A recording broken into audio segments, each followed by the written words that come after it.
Our next speaker, Cheryl Laws, is a native of South Charleston. She did her undergraduate at West Virginia State and achieved her master's in Appalachian Studies at Appalachian State University. Her research there and her thesis was in reintegration strategies to mitigate child abuse and neglect by substance abusers in West Virginia communities. This served as the foundation for her nonprofit organization known as Pollinate, which she established in 2015 in the Charleston area. She's a dedicated advocate for those suffering from substance abuse disorder. She's going to talk to us about her program called ReintegR8, Creating a Full Spectrum Recovery Ecosystems. Help me to welcome Cheryl. You have right. Thank you. Hi, how are you guys?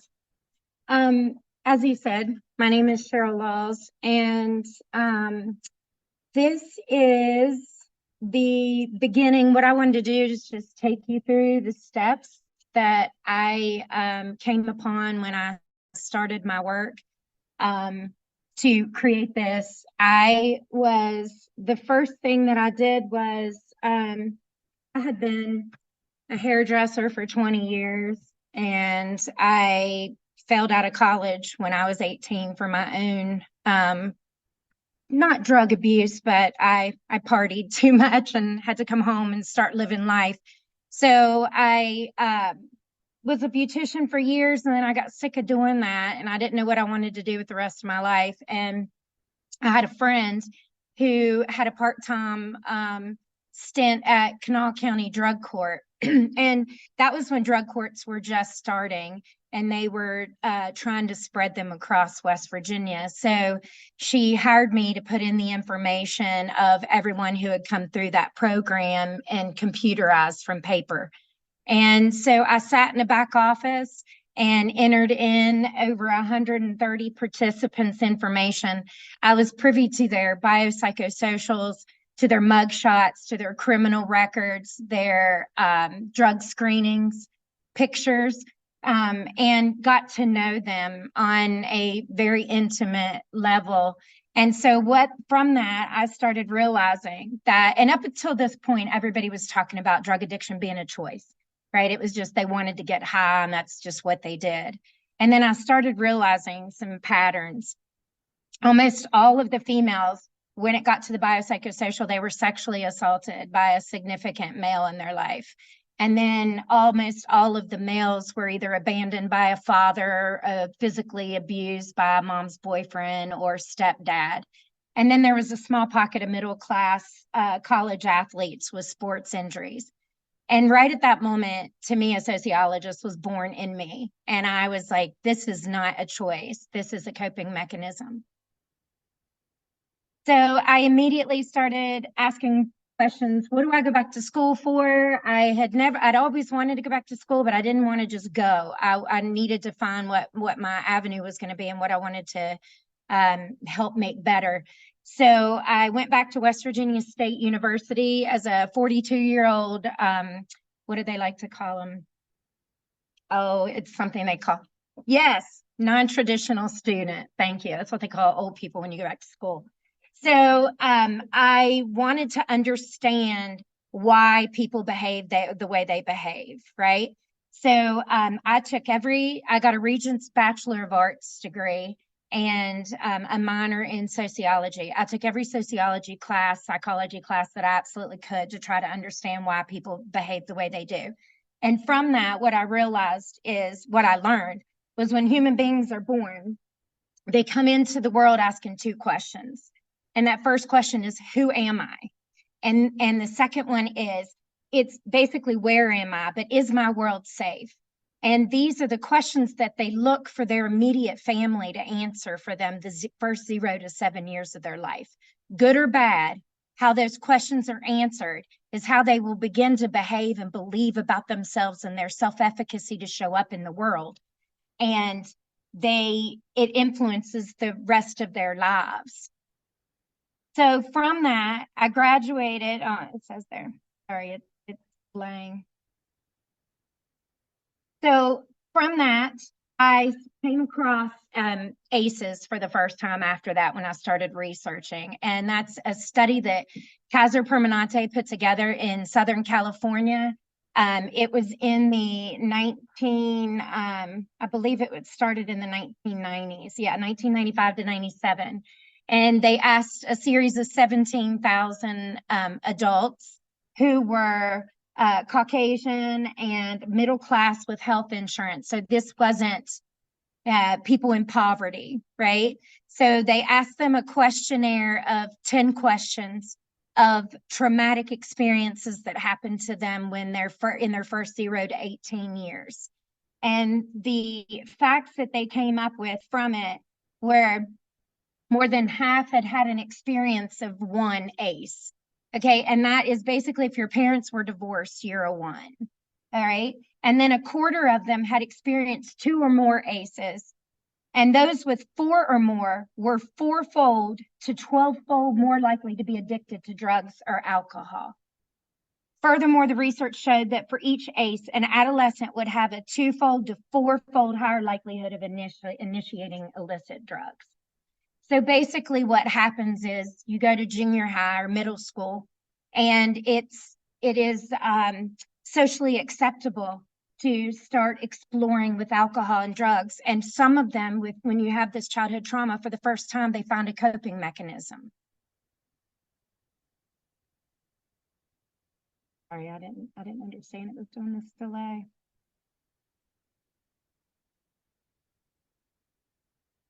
So after that, I was like, okay, I knew that I didn't want to just do one study, right? Or just help one person. I wanted to help on a larger level and figure this out. So of course, we're West Virginians and I am Appalachian, but at this point I didn't even identify with Appalachia, right? It was the people that had the hickey accent that lived up the holler. That was Appalachians. Until I got to Boone, North Carolina. I moved my daughter when she was 11 and we went to ASU in Boone, and I wanted to understand if I was going to change and help change a culture, I had to understand that culture. So I studied and researched for 2 years in Boone, and I did the track of Appalachian culture on the actual what could have allowed drug addiction to happen across Appalachia like it did. So I studied the clan mentality, the fear of others and outsiders, the what happens in this house stays in this house, the fear of therapy and telling people the truth about the issues that you're having. So as people are keeping those secrets because of that culture that we have, that addiction in that person they're hiding everything from is getting worse. So when I studied the history of culture, I studied the 1990 opioid epidemic. People thought that started recently. It really, Purdue Pharmaceutical introduced OxyContin in 1990. We all know that now, right? So by the time this was happening, it was just a couple of people knew people in their family. And as it's progressed, you can ask anybody in here, and most of you would raise your hand if you had somebody in your immediate family that has suffered with addiction. So I started setting out for best practices of the current treatment model for substance use. There were a lot of rehabs at this time, but the relapse rate was still very high. So I started thinking, what do you do after? How do you help them after the drugs are out of their system? How do you help them change their lives? Basically, how do you help them reintegrate back into society for long-term sustainability? There weren't that many treatment models across across America at that time. So I broadened my scope to Brazil and Canada. And what I did was I started looking at information of what did it look like at that point. And at that point, 86% of substance abusers were relapsing within the first year after long-term treatment. The number one reason was, of course, the fancy word is monotony of life in the research, but it was basically no purpose in life. If you don't have anything, any goals or any future, they say the devil's or idle hands of the devil's workshop, right? So it's basically, if you don't have any purpose in your life, what's the point of getting clean and staying clean, right? And then the second reason was poverty. If you take somebody who's been hustling and selling drugs, or God forbid, their bodies and making money and being able to produce, and they're used to that hustle, and then you tell them their only goal in life is they're going to flip burgers at minimum wage, that is not enough. Eventually, when the bills start coming in, they will resort back to what they know, which is that hustle. And then the last reason is returning to people, places, and things. And that's going back, right? If you go back, there's a theory that we say, or a saying that we say, if you sit around a barber shop long enough, eventually you're going to get a haircut, right? And a lot of them feel like they have to go back because of the poverty. So they have to go back to grandma's house, but their brother is sleeping on the couch and he's still using. Eventually, they're going to sit on the porch long enough that they're going to get high and do something with the brother. This at our treatment center is one of the biggest reasons that I see relapse. They leave and they go home. So from this research, I started thinking, okay, if these are the number one or the number three reasons why 86% relapse within the first year, what if I built a program that counteracted all three of those things? Would that 86% come down? And so that's where I came up with my thesis: reintegration strategies to mitigate child abuse and neglect by substance abusers in West Virginia communities. I initially wanted to help kids. That is my overarching goal, because if we keep doing this, we are almost at 4 generations of substance abuse.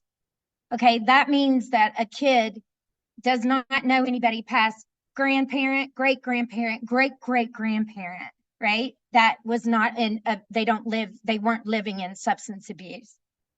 So I thought, okay, if I can't help the kids indirectly, because it's tougher doing that aspect of it, the best way to help a child is to give them their mom back, was what my theory was.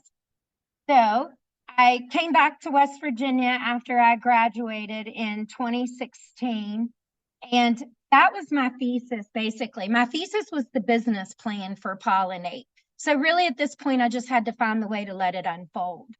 And so I established Pollinate in 2016, and we are a nonprofit organization. We work with treatment, because if you do not treat the underlying causes for their addiction, then they're not gonna be sustainable. That's the reason they started using the drugs to begin with. The drugs are just a Band-Aid. And then we created social enterprises where we teach them employability skills, and that's what helps them be able to make better money and come up out of poverty. And then job placement, we work with community hiring partners that are local community owned businesses that are willing to get trained in naloxone and also in the early onset of relapse. Because believe it or not, there is about a 2-week mark where you can tell that they may relapse. They become disheveled. They stop showing up for work. You'll see strange people. Their behaviors change significantly. Their responsibility level decreases.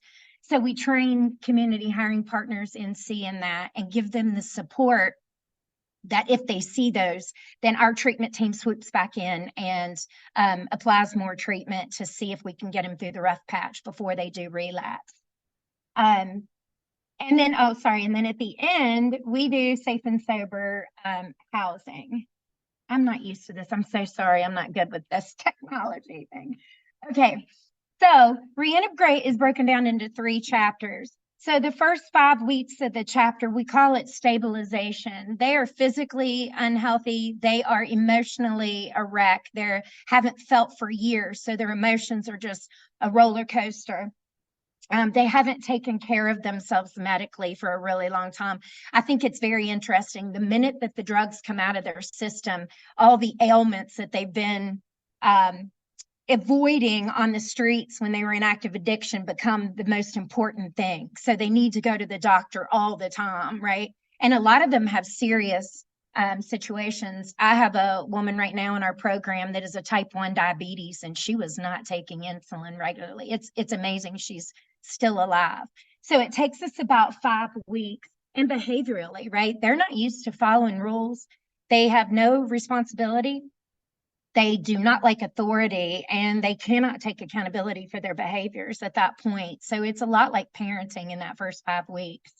And then after that, they start turning it around. And at chapter 2, that's the longest part of our program. So in the first part, they get 15 hours of individual and group therapy. That's mostly what they do. And then the second part, they drop down to 7 hours of individual and group therapy. And then they start an internship through our social enterprises for the employability skills.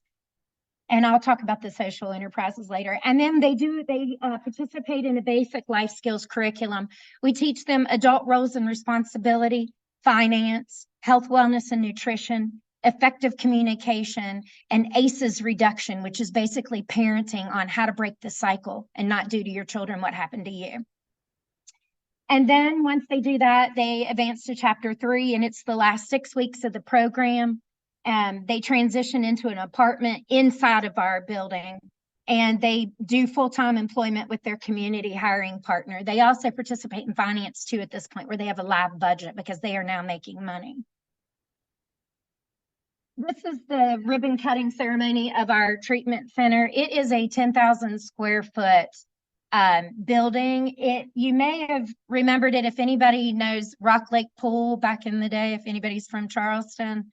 It was one of the largest, it was a rock quarry, and then it was one of the largest spring pools in the eastern United States for like 30, 40 years. But anyway, the church across the street bought it when that went out of business. And we opened the doors in June of 2021. It's a 30-bed. We are a 3.5, 3.1 level of care behavioral health facility. So it's 6 months inpatient, broken down into 26 weeks. Then the next, so we started our social enterprises. Cafe Appalachia in South Charleston was the first social enterprise that happened. I just kind of did it as it came. A church donated the space, so it's a little kind of cathedral building. It's a small church, and we opened it in 2018. And then Cafe Appalachia downtown. This one is actually opening next Wednesday. We are opening one downtown. And then we also, coming in 2024, we are opening a catering. We have a catering business now that we operate out of the cafes, but we are building an urban farm, and it'll be on 2.6 acres. It will have, we grow our own food for the cafes as much as possible. And then the catering, we'll have a catering business inside of the packing house on the property. So they rotate between all 4 of those. Again, we don't do it so they can get jobs in the restaurant industry. There's a lot of drugs and alcohol there, but what we do is to teach them the employability skills. It is a safe environment where you don't have to hide that you are a felon, or you don't have to hide that you are in recovery or be embarrassed. People come there to support them for that. The other purpose of it is also a lot of them have not been around people since they were teenagers and they were actively addicted, and they don't have the social experience. So it's a place where they can show up and talk to people where they're supported. And also, though, it allows the community to come in and support someone in recovery and see that someone in recovery is totally different than someone in active addiction. They're no longer altered.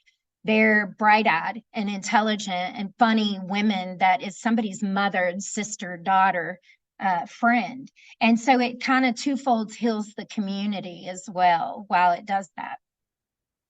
So when they do it, the other thing too is it's the ability for them, if they make a mistake, they're used to lying and sneaking and covering it up.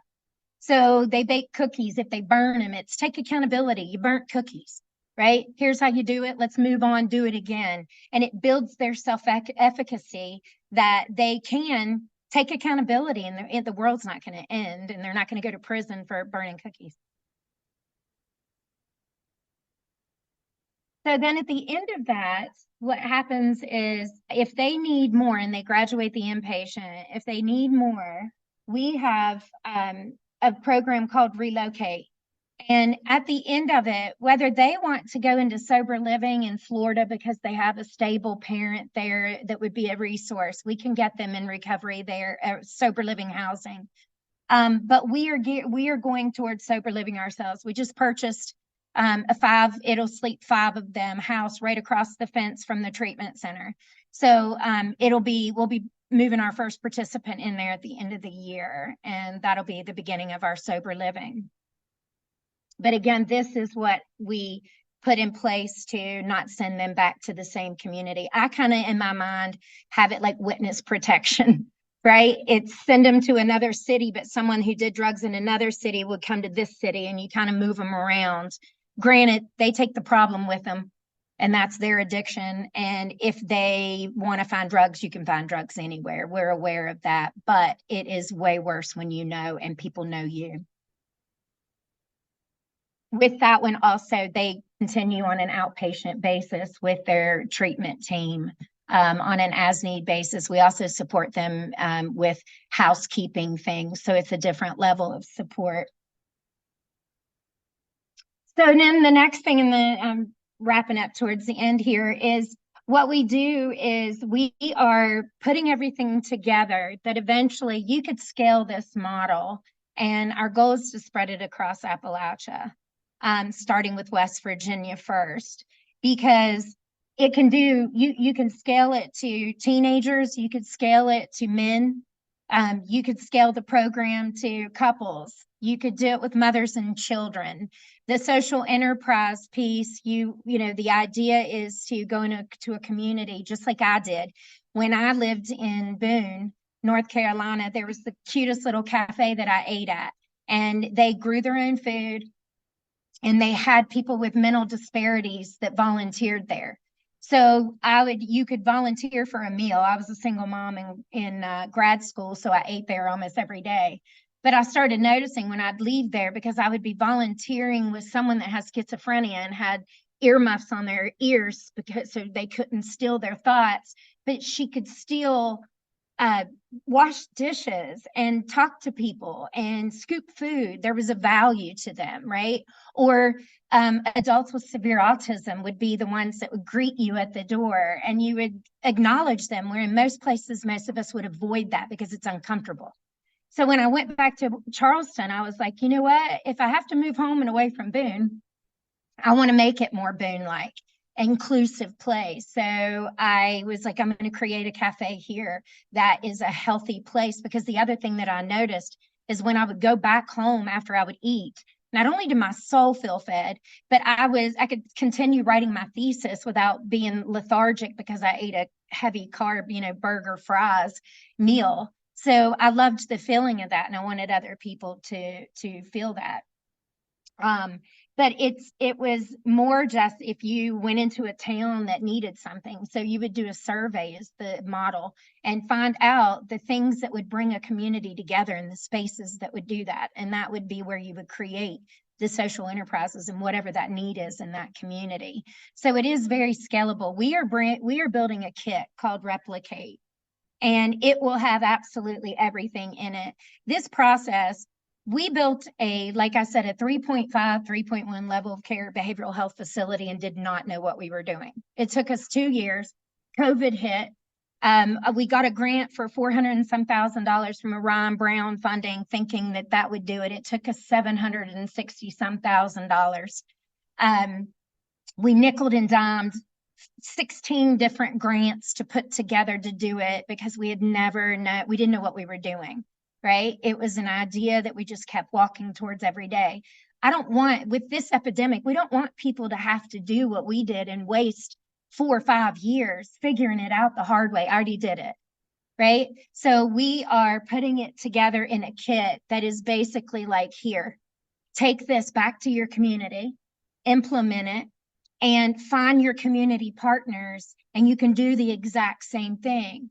We don't have time for people to keep wasting 4 and 5 years to do it, right? We need people to be able to do it and get out there, because treatment is necessary. And the fact that we have, what is it, $789 million or million dollars coming in, almost $1 billion, I think, of money that people don't even know what to do with, that's going towards the opioid epidemic across, that's just West Virginia. So the idea is we already did it. So if you have a county and you're interested in it, I have some business cards I could leave up front and you could get a hold of me. We're not quite done yet. I feel like we need to finish it first. So the goal is to have the farm and the catering business completed by the end of next year. And then, but in the process, we are not only we're trying to get our curriculum evidence-based, but we're also trying to get the entire program evidence-based. Because that's where we pulled everything from. I looked at all the evidence-based models and pulled the things that I really liked out of it and that I thought would work, and then added my own spin to it. But that's the main thing that we want to do, is get it out there. I think that might be it. Thank you. Does anybody have any questions? Yeah.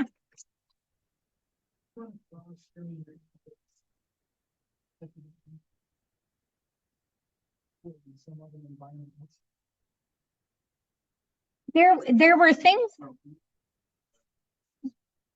Yeah, he was asking if any of the abuse that I'd mentioned had been in the school system or outside of the home.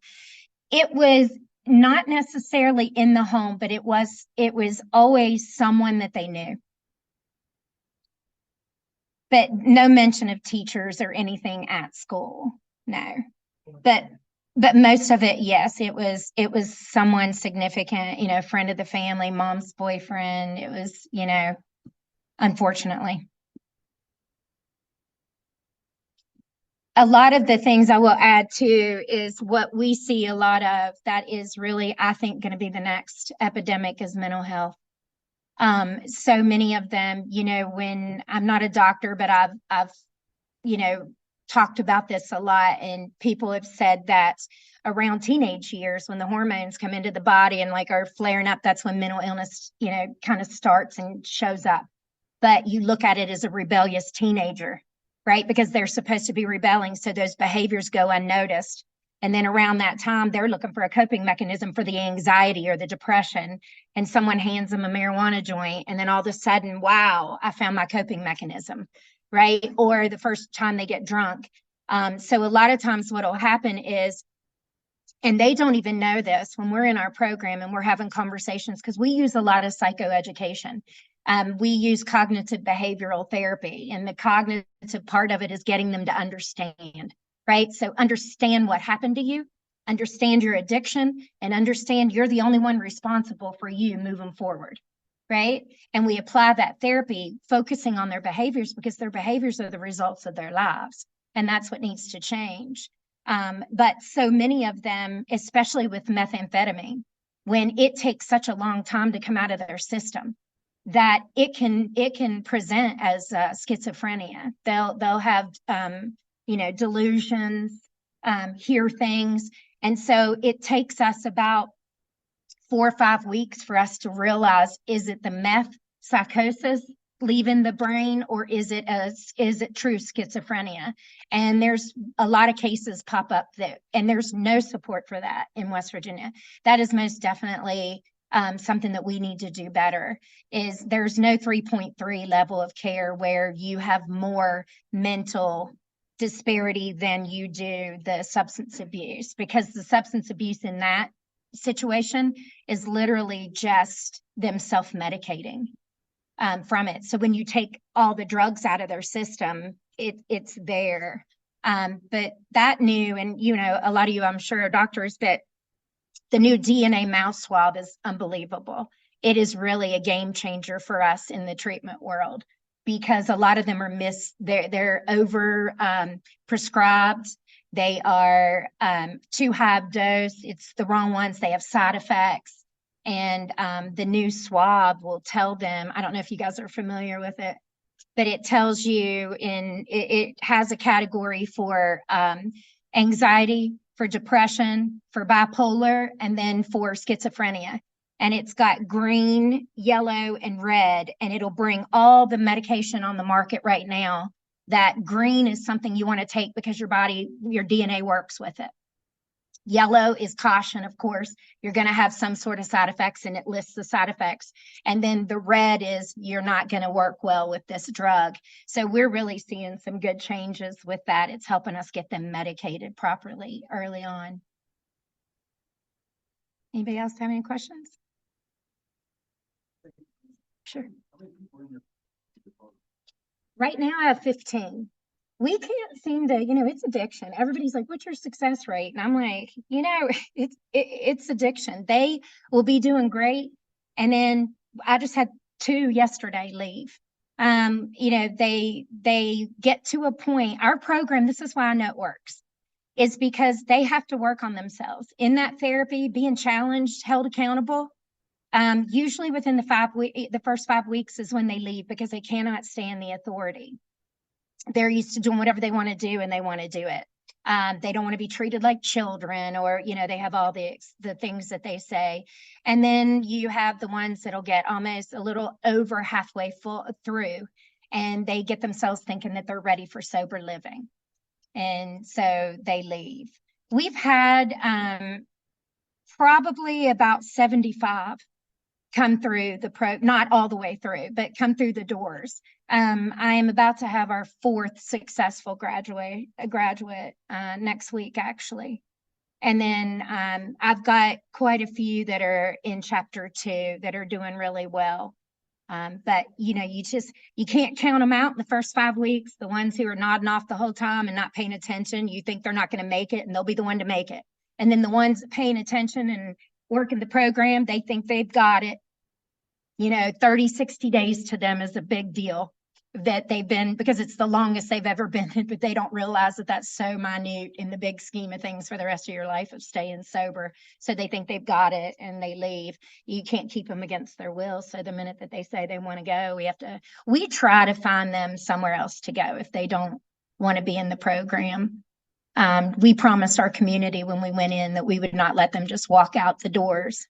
So we try to, at the very least, we take them to a homeless shelter if they want to leave the program.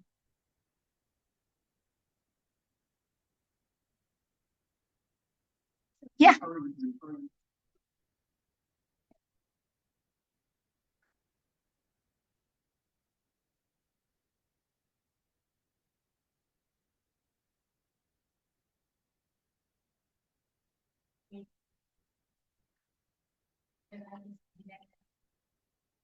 Yeah, I think you might have stepped out when I told him that, but you're all right. I'll repeat it again. The part of the biggest part to me of the social enterprises is, you would not believe, these are the people always say, why do you do this? And I do it for the small wins that they have, because if you don't build self-efficacy in somebody, they don't believe in themselves, and they're not going to show up like they can handle life. And so just down to the menu items that we have, like we make this incredible lemon cookie. And it's not just about the flavor of it, it's the flavor, the consistency, and the way it looks, right? And so that is something that challenges them, but it shows them it's very hard to get it. It takes a while, but it gives them the opportunity, just something this small, to mess up a couple of times, like I said earlier, and say, oh my God, I messed up, instead of hiding and tossing them in the trash and acting like they didn't do it, which is the behaviors that they're used to, right? So then you see them, and eventually they'll come up to you and they'll be like, oh my God, look at the cookie, or you hear them say, oh my God, I'm hearing I get to see my kid for the first time in 8 months. Or, it's the small wins, and the cafe allows that. One of the interesting things too is, for whatever reason, the cafe in South Charleston has been over the years a place for older retired gentlemen, vets. We've had vets, and a couple of vets, and then just someone, widows, and they'll come in and, or is that a widower? Anyway, I'm sorry. They'll come in and they don't have anywhere to go. And so they'll start having coffee in the cafe. And it's twofold, because they have a place that they can go because they're lonely, right? And they need that interaction. But it also allows, and they don't even realize they're doing this, it allows the women in our program to be around safe males. right, that are not wanting anything from them or taking advantage of them or trying to exploit them, that they are just supporting them. And so you see this healing going on. Or women will come in who've lost their children to overdoses, and they regularly eat there because it's something that they can do that they couldn't do for their own kids, so they could support it. Yeah. Yes, it is. Yeah. I get that question asked all the time, is why don't I? You know, I am the youngest of four girls, and my dad left when I was 11 and I had no brothers. So the only reason I don't work with the male population is I have no idea how to help a man change themselves or heal themselves. But with women, I mean, I healed myself, so it's easier for me to do. But that's one of the things that we are looking for, is a partner that would want to do a male version of it, because I would like to see it with that model. I think it would work significantly.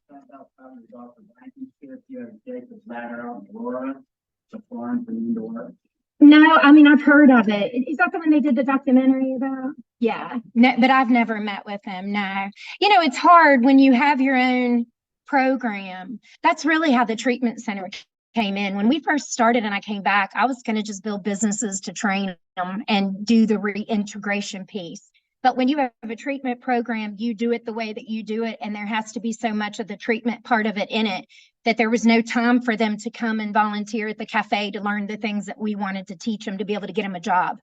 So when that building came available where Putt Putt is, we were in Rock Lake, we were like, you know what, let's just build our own treatment center and then we'll see. But we are finally getting a momentum going, and I just feel I'm very big on integrity. I think that, you know, I always do what I say I'm going to do, because I think that's important, especially when you're doing something like this. But that pays off, because my partner and I, when we started out in 2018, our 990 was like $87,000. And at the end of this year, we'll be a $1.6 million nonprofit. And we've managed over $2.2 million and been awarded $2.2 million of grant funding all the way to federal level. So I think I want to finish what I started first before I feel like I have anything to offer other people to do it. So that's why we're starting on the kit, because we want to be ready. But we're really trying to just finish everything to make sure that, you know, it's done for people and not halfway through. Anybody else? Well, thank you guys. I appreciate it.